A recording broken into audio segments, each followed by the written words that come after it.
Kenapa ada banyak orang mualaf dan bodoh-bodoh semua? Karena kemungkinan mereka tidak mau belajar atau tidak diajar. Yang mana? Dua-dua mungkin. Tapi gereja yang tidak mengajar memainkan peranan juga di dalam move-nya sejumlah orang. Coba lihat kan, mana ada mualaf pintar? Kan bodoh semua. Kebodohan mereka nampak, lihat kalau mereka boleh bertanya kan. Kenapa ada banyak orang mualaf?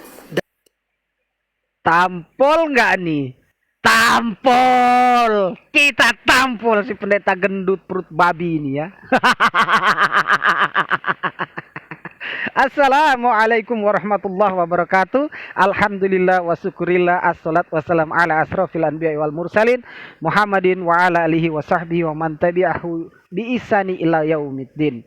Alhamdulillah sahabat dakwah mu'alaf yang insyaallah dirahmati Allah Subhanahu wa taala, walaupun dalam keadaan hujan deras ya, kita akan buat konten untuk menampol si pendeta perut babi ini ya.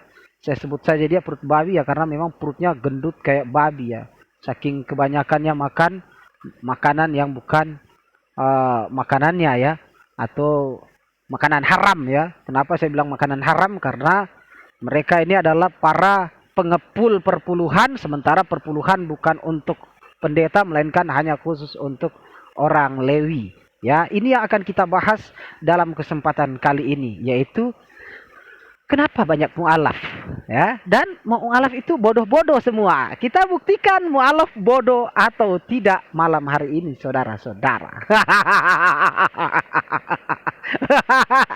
Kita buktikan ya, Filipus yang sudah malang melintang di media sosial dan sudah berdebat dengan puluhan pendeta-pendeta aktif ya. Dan tidak satu pun murtadin yang berani melawan Filipus Kristian. Dibilang bodoh, berarti salah satunya adalah Filipus Kristian bodoh. Ada Donditan, ada Menahem Ali, ada Agustinus Kainama, ada Ustadz Insan Mokoginta, ada Edi Prayitno.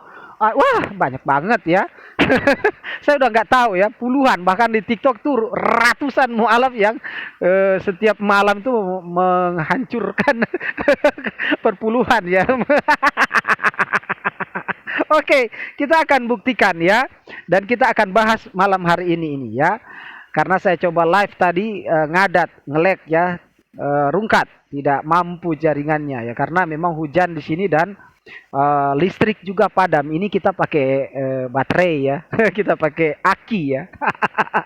Kita pakai aki, tapi signal sudah ada walaupun ya nggak kuat untuk live, tapi bisa untuk insyaallah upload video ya. Dukung terus dengan like, comment, subscribe, and share channel kami dan juga channel mu'alaf Filipus Kristian ya. Mu'alaf Filipus Kristian. Ada channel satu, channel cadangan, supaya insya Allah kita lebih luas lagi share dakwah. Bagi saudara-saudara, terima kasih karena menonton dan membantu kami dalam pembangunan Musola Bina Mu'alaf yang ada di Arab Saudi, di Singapura, Malaysia, Brunei Darussalam, dan juga di seluruh negara-negara di luar sana. Bagi para pekerja, para orang-orang yang sedang berusaha, mudah-mudahan Allah Subhanahu wa taala di luar sana memberikan kelegahan dan kelapangan rezeki serta kelancaran segala usaha dan upaya. Amin ya rabbal alamin. Semoga Allah balas berlipat ganda dunia dan akhirat. Ya, sebelum kita bahas ini, saya mengajak saudara untuk mendukung program pembangunan Musola Bina Mu'alaf yang biasanya kami selalu tampilkan di setiap kali kami mengunggah video baik live ataupun offline seperti ini ya. Ini dia videonya, mari saudara dukung pembangunannya. Supaya cepat selesai, kita akan buat pabrik percetakan penghancur perpuluhan. Ini dia videonya. Tabarakallah, bismillah. Aduh ya Allah. Ini dia videonya. Siapa kata Nabi SAW, man bana lillahi masjidan, barang siapa yang membangun untuk Allah sebuah masjid lillahi ta'ala, dia bangunnya lillahi ta'ala, banallahu lahu baitan fil jannah, Allah akan bangunkan buat dia rumah di surga. Ketika kita membangun sebuah masjid, walaupun hanya sekedar kita sumbang satu sak semen atau satu keramik, 1 meter keramik, kita hanya itu yang kita sumbangkan, insya Allah bila engkau ikhlas lillahi ta'ala, Allah sudah bangunkan buat engkau rumah di sisinya. Walaupun bangunan masjid dia itu sebesar ya sarang burung daratan, sudah selesai. Amin amin ya rabbal alamin. Oke ya, seperti ini bangunannya, dan perlu kami beritahu kepada saudara bahwa bahan-bahan sudah terkumpul untuk tahap pembuatan lantai atas dan juga tahap lain, tetapi masih juga ada bahan yang belum lengkap, yaitu kita masih menambah lagi sekitar 1.500 atau 2.000, sekitar 1.500 2.000 batu batako ya, seperti ini nih yang kita pasangkan di bata semen ya, sekitar 3.000 satu buah, itu 3.500 kalau di sini 3.250 kalau ambil di atas 1.000, 3.250 ya. Kalau ambil di bawah 500, di bawah 1.000 itu 3.500 per butirnya ya, per buahnya. Jadi kalau 1.000 itu ada 3.250.000. 1.000 berarti 2.000, berarti kita butuh sekitar 7 juta ya, 7 jutaan atau 6 jutaan ya, sekitaran 6 juta lebih ya. Untuk lantai atas nanti kalau sudah selesai cor kan lantai atas akan dibuat, dan kita juga butuh kayu insya Allah nanti, karena kayu yang ada ini untuk lantai bawah saja. Lantai atas itu kita butuh lagi kayu ukuran 6-12 ya, kayu yang bagus karena untuk kusen jendela dan pintu untuk lantai atas, untuk tempat sholat wanita. Mudah-mudahan Allah Subhanahu Wa Taala gerakkan dan lancarkan segala usaha kita agar agar bisa terlibat dalam fisabilillah bersama kami lewat mengunjungi nomor WA kami dan juga nomor rekening kami ya. Nomor WA, nomor rekening ada di sini dan atas nama admin kami. Dan perlu kami tahu, kami juga membuka untuk via WU atau Western Union ya. Dari seluruh negeri di seluruh dunia bisa mengirim lewat ID card atau kartu tanda penduduk saya atau admin, kartu tanda penduduk admin ya. Nanti caranya adalah hubungi WA yang ada. Oke, langsung aja kita kok jadi membahas pembangunan. Kita mau menampol nih si perut buncit ini ya, si pendeta Esra Soru sebut saja ya. Seorang yang perut buncit karena sering-sering makan perpuluhan, padahal bukan haknya, karena perpuluhan adalah hak orang Lewi. Benarkah mualaf itu bodoh? Ya, kenapa banyak mualaf? Kita jawab satu persatu. Kenapa banyak mualaf? Ya, dan apakah mualaf itu bodoh? Ini dia alasan mengapa mualaf itu bodoh. Oh iya, mualaf itu bodoh katanya, nggak belajar dan nggak diajar ya, nggak belajar dan nggak diajar katanya. Nah, saya yang sudah tamatan sekolah Alkitab dianggap tidak belajar, tidak mengajar ya. Padahal saya sudah tamatan ini di sekolah Alkitab, ini sudah pelayanan, ini surat mualaf saya, ya ini saya ya. Ya, saya hentikan ya. Ini sudah saya di pelayanan, ini juga saya sudah di pelayanan. Ini juga sudah saya di pelayanan yang dasi hitam. Ini saya masih di sekolah Alkitab penamatan tingkat 1 ya, ini penamatan tingkat 1. Tamat tingkat 1 itu sudah bisa menjadi pendeta di gereja atau membuka sidang, tetapi lebih baik itu kalau sampai tingkat 2. Biasanya tingkat 2 itu langsung diutus menjadi gembala perintisan ya. Tingkat 1 pun bisa ya kalau memang kekurangan anggota ya begitu. Tetapi saya tamatan tingkat 2 ya, dan itu tuh yang pakai anak panah itu saya. Lihat sendiri ya, slide di belakangnya atau layar di belakangnya bertuliskan apa ya. Memang itu agak buram karena foto film Kodak yang kemudian difoto lagi ya. Foto asli bukan editan ya. Di belakang bertulisan pembukaan angkatan 10, penutupan angkatan 10 dan pembukaan angkatan 11 tahun 2006 apa 2005 itu ya.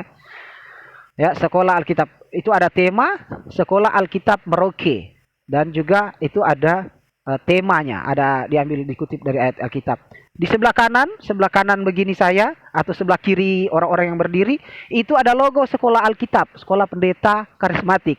Di sebelah kiri itu adalah logo gerejanya.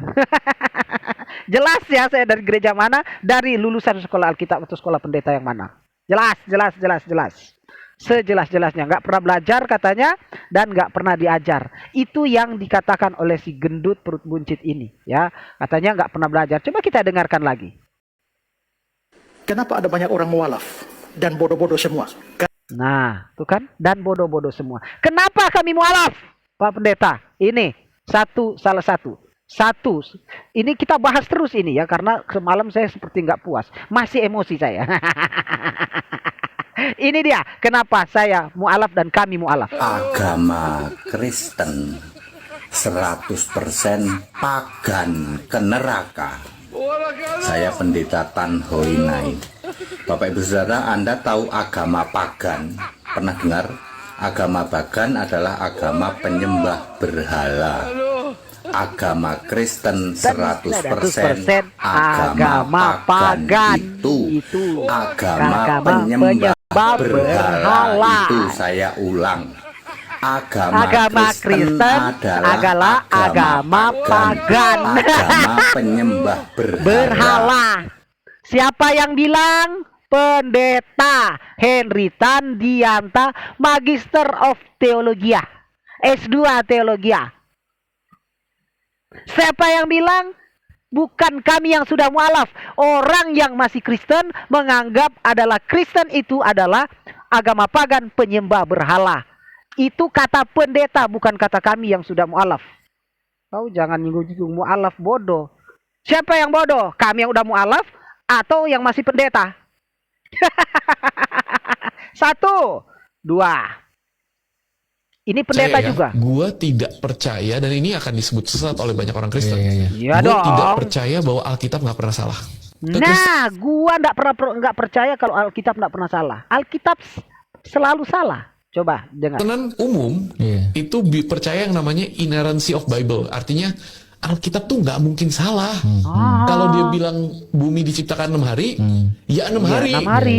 Tapi ternyata bro, pada saat gue cari tahu, Alkitab tuh dia sering mengkontradiksi dirinya sendiri. Saya jabarin ya. Siapa yang bilang? Pernikahan itu Pendeta. Antara pria dan wanita. Satu pria, satu wanita, atau enggak? Bukan pernikahan. Semua yang Dengar aja berhubungan sendiri. itu divorce nggak boleh. Bahkan beberapa cara pikir yang walaupun lu udah divorce secara hukum, tapi di mata Tuhan lu akan selamanya menjadi suami istri. Ada kan? Iya.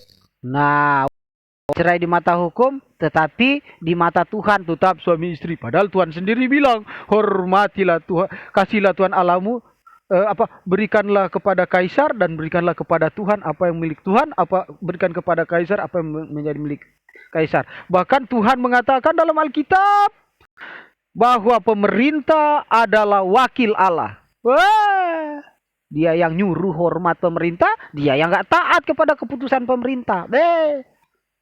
Ini yang mengatakan pendeta Kristen progresif. Nih. Tapi kita lupa bahwa di buku yang sama Tuhan memberikan Daud satu laki, istrinya ada 8. Di Alkitab Istrinya yang ada sama. 8. Ini nih, Salomo anti poligami 1, nih. istrinya sama saudara 1000. 1000. Mana yang benar? Nih. Siapa yang mengatakan pendeta aktif? Bukan kami yang mualaf, Pak Gendut, perut buncit. Lanjut. Yang ketiga, kenapa kami mualaf? Nih. Saya tidak merasa perlu mengoreksi karena yang saya maksudkan itu ayat 1, ayat 2, ayat 3 dan seterusnya begitu. Silakan. Baik, kalau Bapak tidak mau mengoreksi, saya menanya. Yohanes 1 ayat 5 ayat 7 itu firman Allah bukan, Pak? Silakan. Bukan.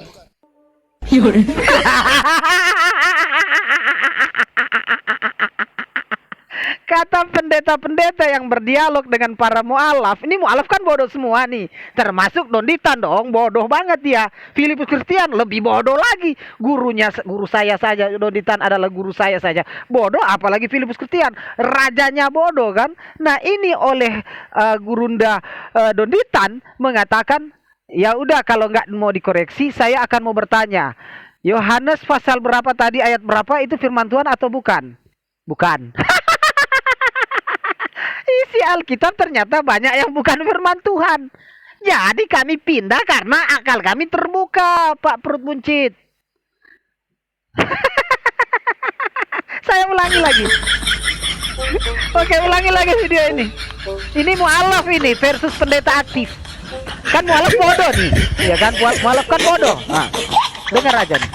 Saya tidak merasa perlu mengoreksi karena yang saya maksudkan itu ayat 1, ayat 2, ayat 3 dan seterusnya begitu. Silakan. Baik, kalau Bapak tidak mau mengoreksi, saya menanya.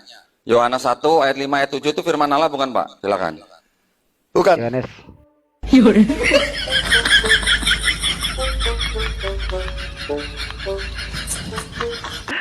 Yohanes pasal 1 ayat 5 dan ayat 7 itu firman Tuhan atau bukan? Bukan. Kok diimani, Pak? Hah? Siapa yang bodoh? Pendeta-pendeta yang masih aktif atau kami para pendeta yang sudah masuk Islam? Jawab sendiri, Pak perut gendut. Jadi kami ini bodoh kan? Mu'alaf ini bodoh kan? Hei bos, kami telah mengetahui rahasiamu dan kami meninggalkan kebodohan yang sesungguhnya. Memang di mata orang bodoh, orang pintar pun bodoh. Dan di mata orang bodoh pun adalah pintar. Ah, itu dia. Jadi mualaf itu bodoh-bodoh, rata-rata bodoh. Semua bodoh katanya, bukan lagi rata-rata, tapi semua bodoh-bodoh kan. Oke, kita coba baca yang satu ini nih ya. Kenapa kami mualaf? Saya akan jelaskan satu ayat. Nih, ada di Markus pasal 14, Markus pasal 14 nomor 50 dan sampai nomor 52. Kenapa saya masuk Islam juga salah satu dan juga banyak mualaf lain yang dari Kristen masuk Islam. Kenapa kami mualaf? Perlu kami jawab. Markus 14 nomor 50 sampai 52. Lalu semua murid itu meninggalkan dia dan melarikan diri. Lalu semua murid itu meninggalkan dia dan melarikan diri. Ada seorang muda yang pada waktu itu hanya memakai sehelai kain lenan untuk menutup badannya mengikuti dia. Mereka hendak menangkapnya, tetapi ia melepas kainnya dan lari dengan telanjang. Jadi dalam peristiwa penyaliban Yesus, tidak ada satupun saksi yang melihat Yesus itu disalib atau tidak. Ya. Makanya saya percaya kepada Islam. Yesus itu wa masalabuhu wa makotaluhu. Dia tidak dibunuh, dia tidak disalib, dia tidak disalib, dia tidak dibunuh. Kenapa saya langsung percaya kepada Islam? Karena Markus 14 nomor 50, 51 dan 52 berkata, lalu semua murid itu meninggalkan dia. Kalau semua murid sudah pergi, berarti yang tersisa di situ hanyalah orang Romawi, orang Farisi, orang Yahudi dan tentara-tentara serta orang-orang yang membenci Yesus dan bukan orang-orang yang mengikut Yesus. Semua murid-murid Yesus itu bukan hanya 12, tetapi yang dimaksud dengan murid adalah pengikut Yesus pada waktu itu. Semuanya lari. Saya baca sekali lagi. Lalu semua murid itu meninggalkan dia. Semua murid meninggalkan Yesus pada waktu saat penyaliban. Ini hujannya makin deras ini. Jadi fakta ya, kalau ternyata saya belum bisa melanjutkan pembangunan karena hujan memang siang dan malam hampir tidak berhenti. Siang mungkin sejam 2 jam, kalau malam lihat aja sendiri.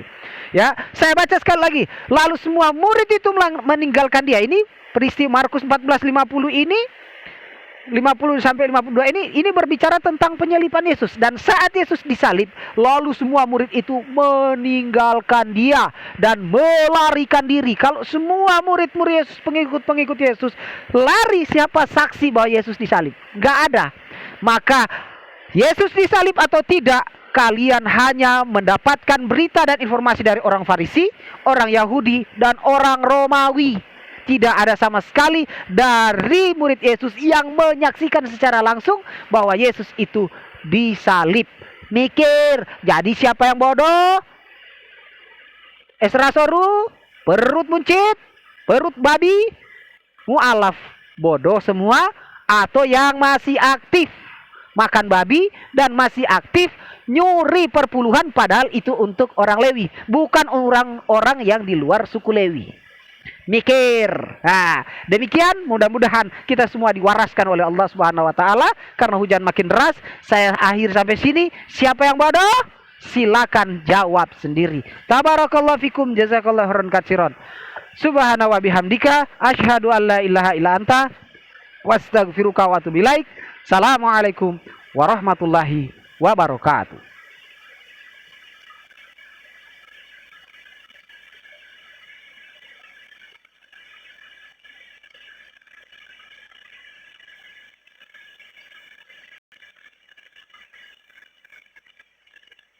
agama Kristen 100% pagan ke neraka. Saya pendeta Tan Holinai. Bapak Ibu Saudara, Anda tahu agama pagan? Pernah dengar? Agama pagan adalah agama penyembah berhala. Agama Kristen 100% agama pagan itu agama penyembah berhala itu. Saya ulang, agama Kristen adalah agama pagan, agama penyembah berhala. Agama Kristen 100% pagan ke neraka. Saya pendeta Tan Holinai. Bapak Ibu Saudara, Anda tahu agama pagan? Pernah dengar? Agama pagan adalah agama penyembah berhala. Agama Kristen 100% agama pagan itu agama penyembah berhala itu. Saya ulang, agama Kristen adalah agama pagan, agama penyembah berhala.